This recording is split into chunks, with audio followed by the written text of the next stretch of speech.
গিরিম পড়িয়া মারছে।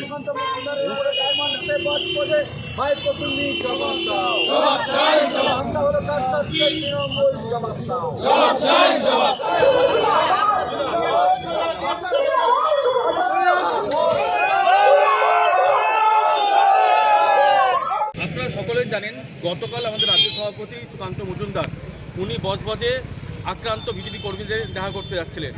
সেখানে তৃণমূলের সন্ত্রাস বাহিনী, ফার্মার বাহিনী সুকান্ত মজুমদার উপর আক্রমণ করে, গালিগালাজ করে এবং তার গাড়ি ভাঙচুর করে। এই তৃণমূল কংগ্রেস তার শিক্ষা দীক্ষা, তার নীতি এটাই। কারণ যে দলের নেত্রী, তার মুখ্যমন্ত্রী আজকে আমাদের দেশের প্রধানমন্ত্রী গালিগালাজ করতে পারে, কটূক্তি ভাষা ইউজ করতে পারে, সে দলের মুখ্যমন্ত্রী যে নোংরামো করতে পারে, সেই দলের নেতা কর্মীরা এর থেকে ভালো কিছু করতে পারে না। আমরা প্রতিবাদ জানাচ্ছি, আমরা ধিক্কার জানাচ্ছি কালকে যে ঘটনা ঘটিয়েছে তারই।